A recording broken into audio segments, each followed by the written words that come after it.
Welcome friends. चयनगढ़ के online platform में आपका स्वागत है। आज हम लोग चर्चा करेंगे एनसीईआरटी विषय क्यों आवश्यक है विभिन्न प्रतियोगी परीक्षाओं के लिए, जैसे कि यूपीएससी, स्टेट पीसीएस या अन्य कोई भी प्रतियोगी परीक्षाओं में एनसीईआरटी हमारे लिए क्यों महत्वपूर्ण है, हमें इसकी तैयारी क्यों करनी चाहिए, हमें एनसीईआरटी क्यों पढ़नी चाहिए। इन तमाम प्रश्नों से जो हमारे मन में उत्पन्न होते हैं एनसीईआरटी को लेके, उसको हम आज कवर करने का प्रयास करेंगे और ये जानेंगे कि एनसीईआरटी को तैयारी के दौरान कम से कम एक बार पढ़ने की सलाह क्यों दी जाती है। बहुत विद्यार्थियों का ये सवाल रहता है कि अब फिर से मैं एनसीईआरटी क्यों पढूं, ये तो बच्चों की चीज़ है, ये तो बचपन में पढ़ा है, दोबारा पढ़ने की ज़रूरत क्यों है। तो उन सभी अभ्यर्थियों के लिए जिनके मन में ये शंका है कि एनसीईआरटी को हम दोबारा क्यों पढ़े, एनसीईआरटी हमें क्यों पढ़ना चाहिए, एनसीईआरटी का क्या इंपॉर्टेंस है, एनसीईआरटी ही क्यों और कोई बुक क्यों ना पढ़े, ऐसा बहुत तरह के दुविधा में रहते हैं। शुरुआत के दिनों में जब कोई बच्चा तैयारी करने आता है, कोई भी एस्पिरेंट हो, उसके मन में ये तरह तरह के सवाल उत्पन्न होते हैं कि हम तैयारी के दौरान कौन कौन से नोट्स पढ़ें, कौन कौन सी किताबें पढ़ें। तो जनरली उनके सवाल ऐसे ही होते हैं कि हमें क्या पढ़ना चाहिए, कैसे पढ़ना चाहिए, कौन से सोर्स है, कैसे हम तैयारी करें, हमारी रणनीति क्या हो। इन तरह के सामान्य से सवालों से वो जूझते रहे। शुरुआती चरण में एग्जाम के किसी के अभ्यर्थी के साथ ये समस्या आती है, दिक्कतें आती हैं कि हमें तैयारी के दौरान क्या क्या करना चाहिए, रूटीन कैसा हो। और रूटीन के माध्यम से अगर किसी ने उन्हें कहा कि एनसीईआरटी ज़रूरी है, तो वो इस बात को लेके भी बहुत परेशान रहते हैं कि एनसीईआरटी तो एक बार पढ़ा ही था 12th क्लास तक, अब फिर एनसीईआरटी पढ़ने को बोला जा रहा है, तो फिर से मैं स्कूल का जीवन जीऊँ। तो उनके लिए ही ये समाधान के रूप में मैं वीडियो बना रहा हूँ और चयनगढ़ के माध्यम से आपके सामने प्रस्तुत हूँ। तो दोस्तों चलिए हम जानते हैं एनसीईआरटी हमारे लिए क्यों ज़रूरी है और एनसीईआरटी हमें किस तरह किसी भी प्रतियोगी परीक्षाओं के तैयारी के लिए आवश्यक है और हम इसके सहारे किस प्रकार बहुत ही जल्दी कम समय में किसी भी टॉपिक को अच्छी तरीके से अपनी पकड़ मजबूत कर सकते हैं और उसको कवर कर सकते हैं। तो दोस्तों जानते हैं एनसीईआरटी के बारे में।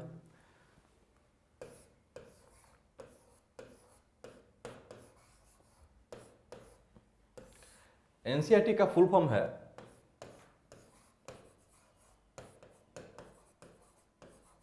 National council for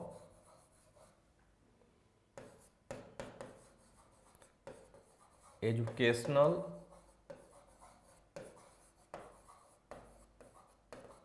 research and training.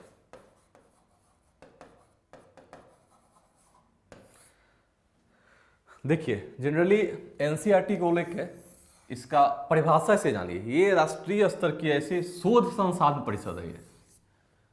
तो इसके नाम में ही इसके गुण छिपे हुए हैं। जैसा कि आप जान रहे हैं कि बहुत ही एक विद्वानों के ग्रुप द्वारा, जिनकी जो रिसर्च लेवल के हैं, जिन्होंने किसी एक स्पेसिफिक टॉपिक पर पीएचडी की हुई है या बहुत ही विद्वान हैं, रिसर्चर है, उनके समूह द्वारा एनसीईआरटी को तय किया जाता है। तो इसलिए सर्वमान्य पुस्तक है।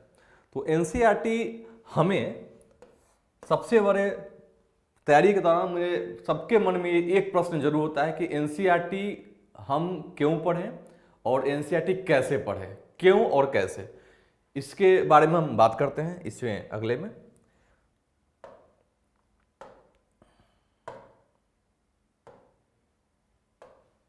देखिए सबसे पहले क्यों पर आते हैं। तो क्यों का सबसे आसान, जो मेरे हिसाब से उत्तर होना चाहिए, जो सर्वमान्य उत्तर ही है एक तरह से देखा जाए तो सबसे आसान है कि ये सबसे प्रामाणिक है। पहला है कि ये प्रामाणिक स्रोत है। ठीक है, प्रामाणिक का मतलब है कि ये इतना ऑथेंटिक है कि इसके ऑथेंटिसिटी को लेके कोई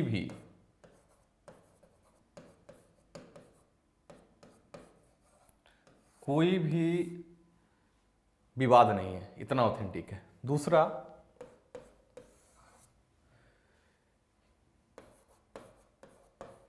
सरल भाषा में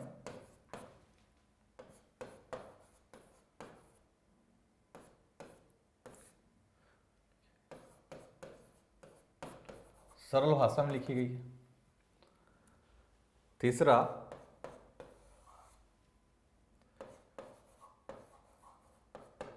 बेसिक्स टू एडवांस अप्रोच के तहत है।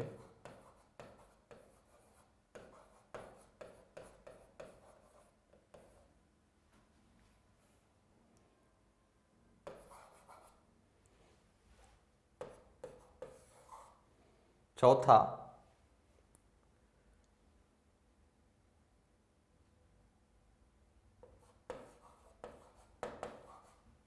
विषय की समझ की दृष्टि से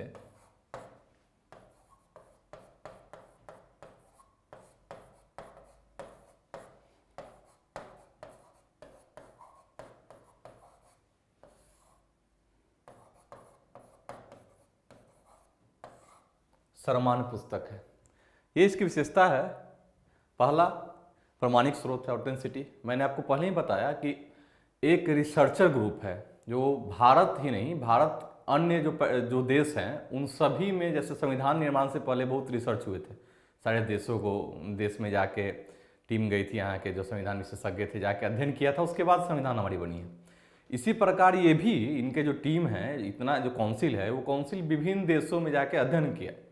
अध्ययन करने के बाद देखा कि हाँ, हमारे देश के युवाओं के लिए हमारे देश में एक ऐसी सर्वमान्य पुस्तक की होनी चाहिए जिस पर किसी प्रकार का कटाक्ष ना हो पाए, ये जो बेसिक नॉलेज के लिए हो, और वो सबसे ज़्यादा प्रामाणिक होनी चाहिए।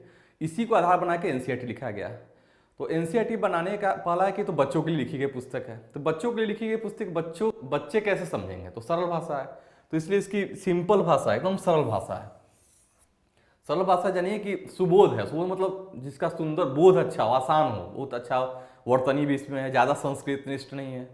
और तीसरा है कि बेसिक्स लेवल, जैसे इसमें दो तरीका है, बेसिक्स में बताता हूँ। एनसीईआरटी में एक और है कि इसमें जो है ना, शुरुआत में जो शुरू के चैप्टर हैं इंफॉर्मेटिव है। इंफॉर्मेटिव मतलब सूचना दिया गया है तथ्य के आधार पर, और धीरे जैसे ही इसके लेवल बढ़ाएंगे, 11th 12th में जाएंगे तो जाकर डिस्क्रिप्टिव हो गया है।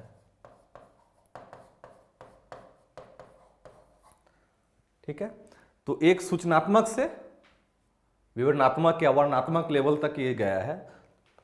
ये 5 पॉइंट है। छठा मैं यहां लिख रहा हूं, कोई इशू नहीं है। इसको पिक्टोरियल के माध्यम से, pictorial and story element, story मतलब कथानक, ठीक है, कथानक के माध्यम से प्रस्तुत किया गया है।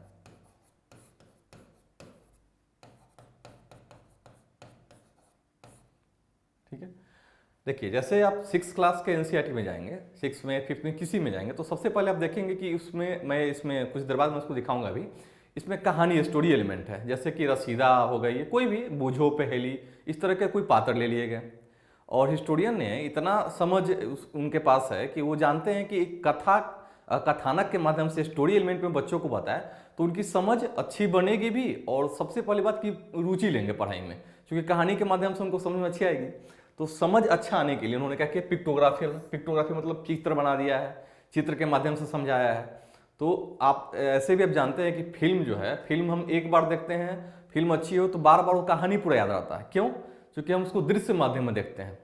तो फिल्म देखने के बाद हमें से याद रहता है, कभी भी चर्चा की जाए तो फिल्म में अच्छा वो ऐसे हुआ था, ऐसे हुआ था, आपने बता दिया। इसी प्रकार इसमें पिक्टोरियल के माध्यम से है कि बच्चा पिक्टोरियल के माध्यम से जल्दी सीखता है। तो उसको भी इन्होंने क्या किया, एनसीईआरटी वाला जो नया अपडेट हुआ बुक में, उसमें पिक्टोरियल की संख्या बढ़ा दी गई और स्टोरी एलिमेंट बढ़ा दी गई। और सबसे पहले कि शुरू में क्या किया है, इन्फॉर्मेटिव दिया है।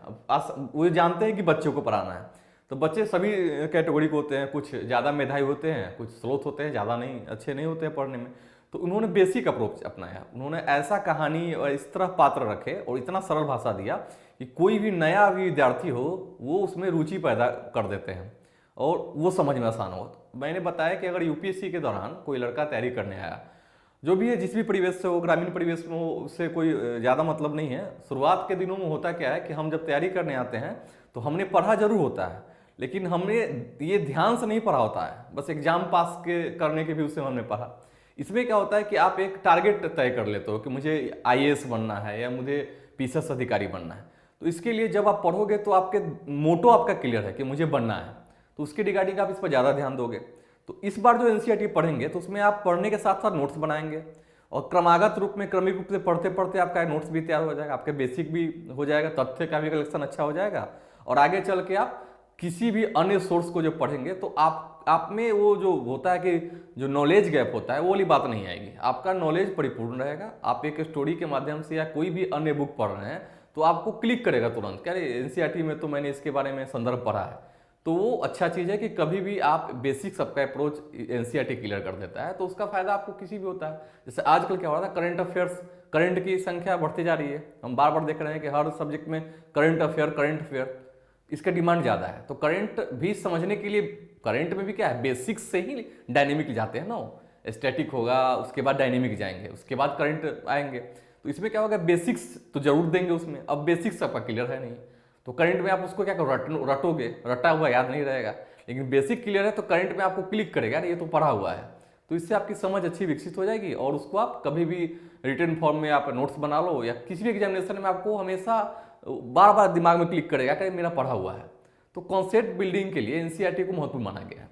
दूसरा है, इसमें एक और है कि जैसे कॉन्सेप्ट के लिए जैसे ए टू जेड है, जैसे मान लीजिए कि बेसिक्स है, ए से हमको मान के चलना है। एनसीईआरटी में ये माना गया है कि सामने जो बच्चा है वो कुछ नहीं जानता है, इस तरह के वो सोच के रखते हैं कि कुछ नहीं जानता है, भले वो कुछ पहले से पढ़ा हो, लेकिन वो मान के चलता है कि इनको बेसिक पढ़ाना है। तो ए टू जेड होता है, ए टू जेड मतलब ए से शुरू करेंगे और धीरे धीरे पायदान सीढ़ी जिगजैग टाइप में जेड तक पढ़ाएंगे, इसको जीरो से हीरो आप बोल सकते हैं। तो ये इसका सबसे अच्छा। दूसरा है, इसमें और भी है, थोड़ा मैं आगे इसको करता हूँ, ठीक है। ये 6 पॉइंट है, 7वां पॉइंट मैं आगे करता हूँ।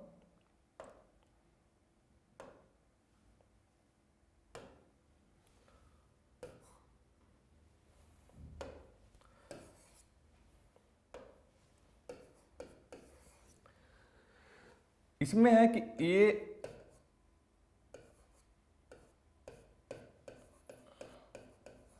सर्वमान्य तथ्यों का समावेशीकरण इसमें है।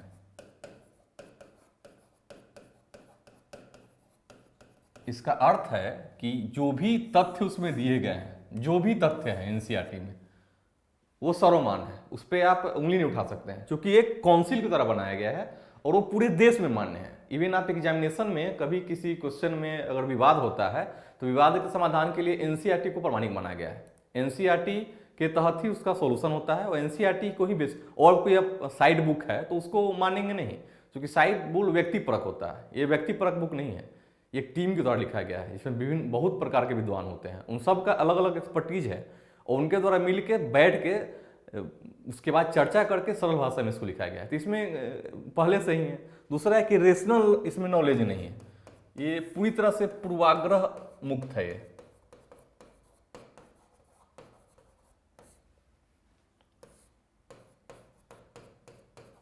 पूर्वाग्रह मुक्त सोच है, मतलब किसी भी पूर्वाग्रह से ग्रसित होकर इसको नहीं लिखा गया। जैसे मान लिया मैंने लिखा तो उसमें कोई बच्चा पढ़ रहा है तो वो जिस भी रिलीजन से हो तो उसको लगता है कि ऐसा नहीं, इसमें कटाक्ष किया, ऐसा कुछ नहीं है।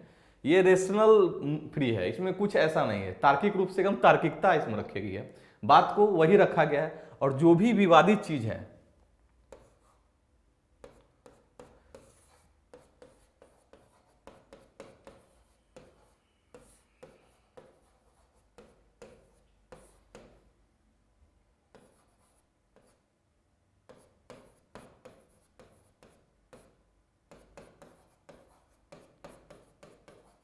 विवादित तथ्य को इसमें हटा दिया गया है। तो एक बार फिर से आप रिपीट कीजिए, एक बार आपको ध्यान करना चाहिए कि एनसीईआरटी हम क्यों पढ़ें, इसका कारण बता रहा हूं, कैसे पढ़े उस पर चर्चा मैं कर रहा हूं। तो सबसे पहले ये जानिए कि सर्वमान्य तथ्यों का, एक बार आप बोर्ड देखिए ध्यान से, इसमें बोर्ड में आपको पूरी अच्छी तरह से दिखाई देगी, यहाँ पर आप देख सकते हैं,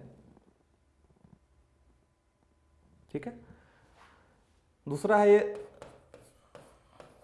समझने में आसान है,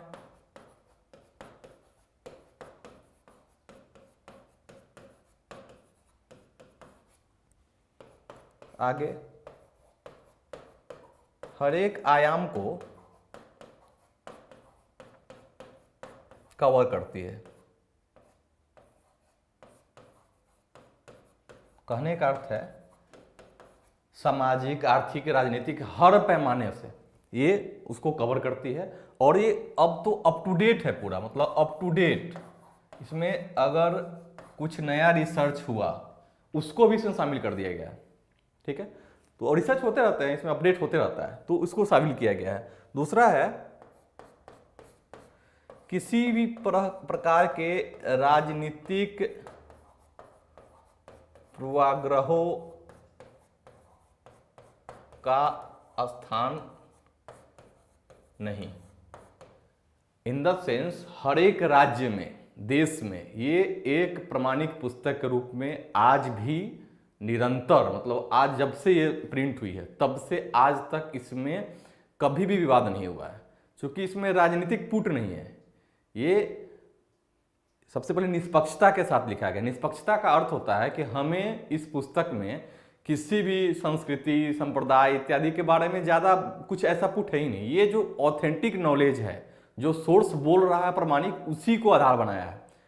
अन्य चीज़ें जो है जो विवाद पैदा कर सकते उसको पूरी तरह से हटा दिया गया, क्योंकि ये एक नेशनल आइकन की तरह है, राष्ट्रव्यापी है। ये राष्ट्र के लोगों के लिए सभी राज्य में इसका लगभग सिलेबस में है ये, ठीक। तो इसका इसलिए इसको ज़्यादा लोग बोला जाता है कि आप एनसीईआरटी का अध्ययन करें, क्योंकि एनसीईआरटी में और कोई बुक है उसमें अपना व्यक्तिगत पुट है, वो कुछ बुक कोई राइटर लिखा तो उसमें कुछ ना कुछ अपना व्यक्तिगत डालेंगे, इंडिविजुअलिज्म उसमें होगा। लेकिन इसमें वो चीज़ नहीं है। इसमें क्या है कि आप एक बार पढ़े, आपकी एक तो समझ बहुत अच्छी बना देगी, दूसरा है उसमें ऐसा कुछ कहानी मिलेगा ही नहीं। आपको जो सोर्स है उस प्रमाणिक सोर्स के साथ इसको लिखा गया है, और कहाँ से सोर्स लिया गया उसका भी डेटा है, पिक्टोरियल के माध्यम से, कथानक के माध्यम से, आपको समझ में आसानी होगी। दूसरा रुचिकर सब्जेक्ट है, ये रुचिकर रूप में है। रुचिकर मतलब इंटरेस्टेड है कहानी।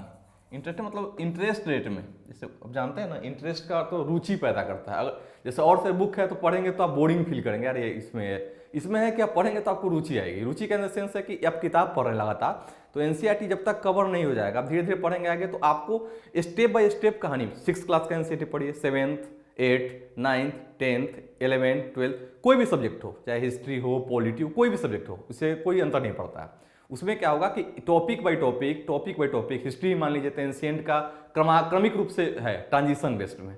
6th क्लास पढ़े, 7th क्लास पढ़ रहे हैं, 6th क्लास के इवन पहला चैप्टर पढ़ रहे हैं, दूसरा चैप्टर, तो उसमें भी ट्रांजिशन है। सेकेंड चैप्टर में आपको प्रथम चैप्टर का कुछ ना कुछ झलक दे जाएगा, ताकि आपको रिकॉल हो जाए, दोबारा याद कर पाए। इस तरह 6th के बाद 7th पढ़ेंगे, क्रमागत रूप से धीरे धीरे अचानक बेसिक्स टू एडवांस लेवल पर ही ले गया है। तो ये चीज़ है। दूसरा है इसमें और भी जैसे बहुत सारी बातें होती है, जैसे मजबूत नहीं हो, अगर बेसिक सबका बहुत खराब है तो इसके लिए कोई भी टीचर आपको बोलेगा,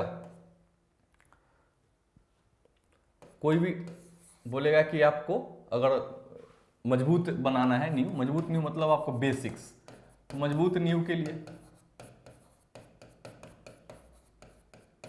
किसी भी विषय में, ये भी इसका है, उसके लिए भी बहुत जरूरी है। और भी है, ये थोड़ा मैं एक बार आप इसको स्कैन कर ले, इसका फिर मैं इसको इरेज करूंगा। एक बार आप स्कैन करो, मैं हट जा रहा हूं।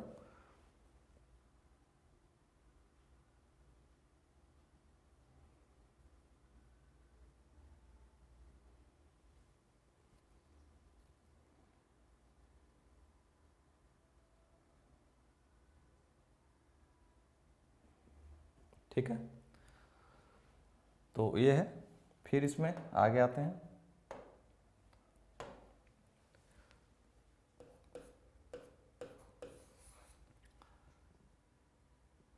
अब आगे क्या है इसमें कि एक तो मैंने आपको इसमें लगभग कवर कर दिया है कि एक विद्वानों का एक समूह है, स्कॉलर्स का, जो एक टीम बैठ के इसको रिसर्च के द्वारा इसको लिखा गया है।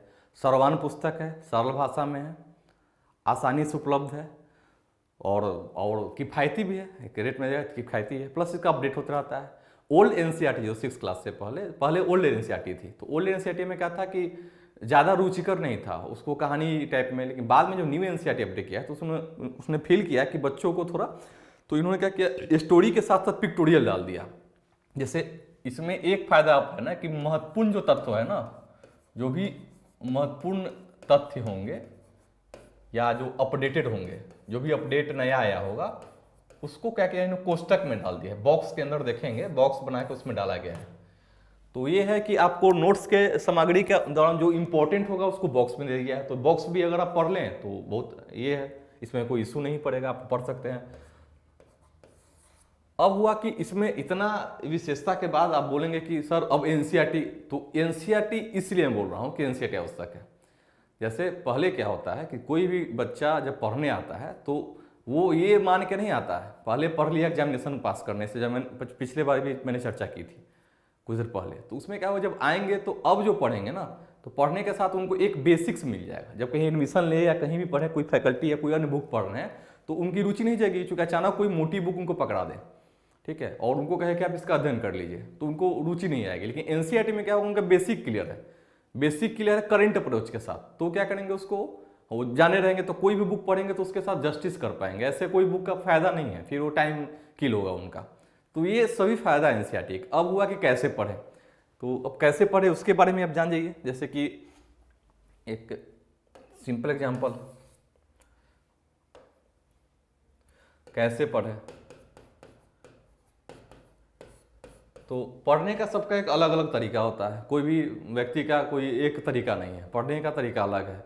इसमें बहुत अगर रूटीन के अनुसार पढ़ते हैं, तो एक तो सबसे पहले कि रूटीन बनाएं आप। रूटीन इन द सेंस कि ऐसा रूटीन जो फॉलो हो। रूटीन का सेंस कि एनसीईआरटी के लिए कोई एक टाइम कवर कर ले कि हमको पर डे या सप्ताह में इतने दिन या ये टाइम हमको एनसीईआरटी का ये सब्जेक्ट पढ़ना है। तो एक तो रूटीन आधार पर पढ़ें। दूसरा, टॉपिक टू टॉपिक जो है लिंक करके पढ़ें।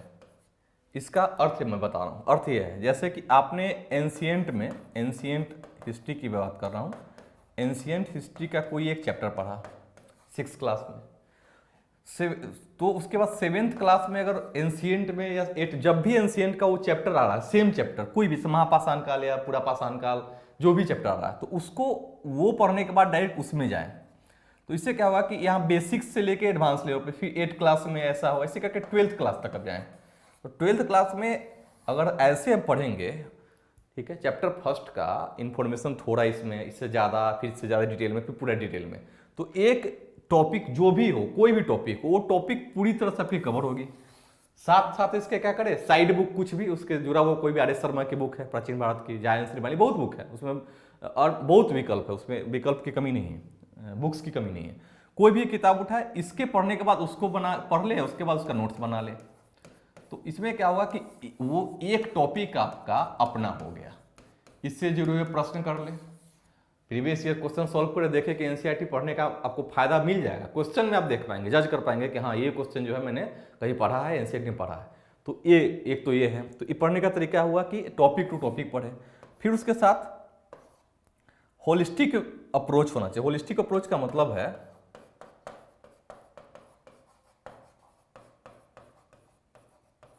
देखिए, किसी भी एक टॉपिक सीमित रहे हैं। वैसे मान लें हिस्ट्री पढ़ रहे हैं, तो हिस्ट्री का अप्रोच होना चाहिए कि हिस्ट्री हम पढ़ रहे हैं तो हिस्ट्री के साथ न्याय कैसे करेंगे। एंशिएंट, मेडाइवल, मॉडर्न और वर्ल्ड, 4 सेक्शन है। तो कोई भी हिस्ट्री, अगर एंशिएंट हिस्ट्री पढ़ रहे हैं तो एंशिएंट हिस्ट्री में हम एक तो टॉपिक बाय टॉपिक कवर कर सकते हैं। दूसरा, इंटरकनेक्शन जो टॉपिक में होता है, जैसे कि हम एनसीईआरटी 12th क्लास तक मैंने पढ़ लिया, एंशिएंट का जो भी चैप्टर हो, 4, 5, 7, 10, 20, 22, उससे अंतर नहीं पड़ता है, उस सारे चैप्टर को पढ़ के उसके बाद एक नोट्स बना लिया, उससे जुड़ा हुआ महत्वपूर्ण प्रश्न कर लिया, उसके साथ कोई एक साइड बुक लिया, उसको पढ़ लिए। प्रॉपर एक साइड बुक जरूर पढ़ना चाहिए, क्योंकि आप यूपीएससी की तैयारी कर रहे हैं या स्टेट पीसीएस की, उसमें ज्ञान का होना जरूरी है। क्योंकि आपके पास ज्ञान नहीं रहेगा तो आप फिर कैसे मेंस में राइटिंग कर पाएंगे। बिना ज्ञान के, बिना तथ्य के आधार पर राइटिंग करना सुलभ नहीं है, मुश्किल है। तो उसको लेके आप ये करेंगे, नोट्स बना लेंगे। उसके बाद इतना ही तक सीमित नहीं रहना है। कोई भी करंट आ रहा है, कोई भी टॉपिक से जुड़ा ऐसा हमेशा शोध, अभी राखी गढ़ी के बारे में शोध चल रहा है, बहुत सारे टॉपिक हड़प्पन साइट से जिसके बारे में शोध चल रहा है, उसका बार बार खुदाई होते रहता है। तो उसमें अगर नया कुछ डिटेल मुझे मिल जाए, कभी पेपर में, कभी भी अगर प्राइमा फेसाई में मिल जाता है, तो उसको क्या करें, अपडेट कर ले नोट्स के। उसी समय नोट्स के साथ 1-2 पेज खाली रखें, उसमें नोट्स को कर ले कि हाँ ये टॉपिक से जुड़ा हुआ है। तो पेपर पढ़ने का फायदा तभी है करंट पढ़ने का, जब आप पुराने टॉपिक को क्लियर कर रहे होंगे, तो उससे आप जज कर पाएंगे पेपर में कि ये टॉपिक इस सिलेबस से या इस हमारे एग्जाम के सिलेबस से मैच कर रहा है और इस टॉपिक का ये प्रॉपर ये नॉलेज है, इंफॉर्मेशन है, उसको हम उसमें अपडेट कर लेंगे। तो होलिस्टिक वे का होता है कि एक सब्जेक्ट का दायरा नहीं बांध दीजिए कि सब्जेक्ट सिर्फ उसमें अगर जुड़ा हुआ कोई ज्योग्राफिकल टर्म से भी जुड़ा हुआ हिस्टोरिकल कोई टर्म निकल गया, ज्योग्राफी का ही नॉलेज है, ज्योग्राफी से जुड़ा हुआ ही कोई करंट आ गया या पेपर में आया, उससे जुड़ा हुआ साइट अगर पता चला कि हाँ ये मैपिंग के साइट पता चला कि ये फलाने जगह पर आखिर घड़ी में ये चीज़ हुआ, चाहे ये मिला, उसको भी जोड़ सकते हैं आप। तो एक सीमित दायरा ना रखे, कभी भी अप्रोच जो है हमेशा बेसिक टू एडवांस अप्रोच के साथ चलना चाहिए। अपना दिमाग हमेशा खुला रखे और लेवल इतना आसान, मतलब लेवल हमेशा ऐसा नहीं है कोई सब्जेक्ट पढ़ने में आपको आसानी होगी या मुश्किल है, मैं मानता हूँ उस चीज़ को, लेकिन आप उसका सोच थोड़ा एडवांस सोच करें, आप उसको होलिस्टिक वे में पढ़े, उसका चिंतन मनन करें। चिंतन मनन इन द सेंस कि पढ़ने के बाद थोड़ा नोट्स बनाया, सीखे कि भाई अपने से प्रश्न करिए ना, कैसे, क्यों हुआ, कैसे हुआ, क्या कारण था, तो उससे अपने आप आपका समाधान मिलता जाएगा। तो उसमें राइटिंग आपकी अच्छी हो जाएगी। आप अगर करेंट चीज़ों से अपडेट रहेंगे और उत्तर पुस्तिका में प्रश्न में अगर आप करेंट चीज़ों को शामिल करते हैं तो एग्जामिनर आपको अच्छा नंबर देंगे।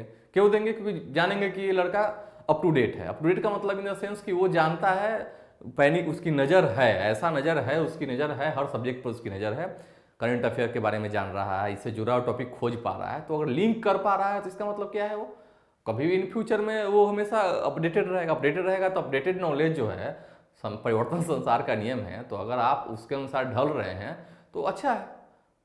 तो ये इसका फायदा है। दूसरा है इसमें, तीसरा है कि पढ़ने के दौरान रिवीजन सबसे ज़्यादा जरूरी है। आपको रिवीजन बार बार करनी है। रिवीजन से क्या होगा कि आप भूलेंगे नहीं। तो ऐसा कभी नहीं है कि एक बार पढ़ लिया छोड़ दिया तो एग्जाम के समय अचानक आपको याद आ जाएगा, ऐसा नहीं है। रिवीजन से क्या होगा कि आपकी पकड़ मजबूत रहेगी, ठीक है। उसके बाद नोट्स तैयार कर ले, धीरे धीरे रूटीन लाइफ में पढ़े। ये पढ़ने का तरीका है। एनसीईआरटी खत्म होने के बाद जो भी साइड बुक पढ़े उसके साथ एनसीईआरटी को जरूर रखें। तीसरा, मैपिंग का सहारा ले। मैप जो है, जैसे बहुत सारे साइट्स हैं, पढ़ेंगे तो साइट्स है, मैप मैंने लिखा, तो जो भी है मैपिंग में, वर्ल्ड मैप या इंडिया का मैप जो भी है, उसमें जो स्थल है उसके बारे में जाने, ठीक है। उससे जुड़ा हुआ तथ्य लिख दें।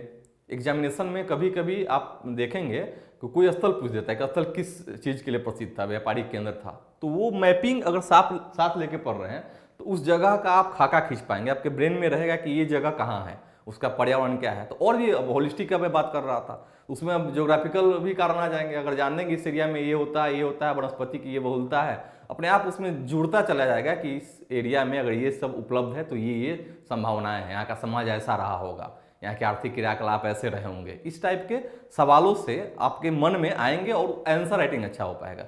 तो ये सभी एक मानक है जिसको करके आप ये कर सकते हैं। कहीं भी क्लास, सबसे ज़्यादा एनसीईआरटी पढ़ने से आपको ये भी पता चलेगा क्या पढ़ना है और क्या नहीं पढ़ना है।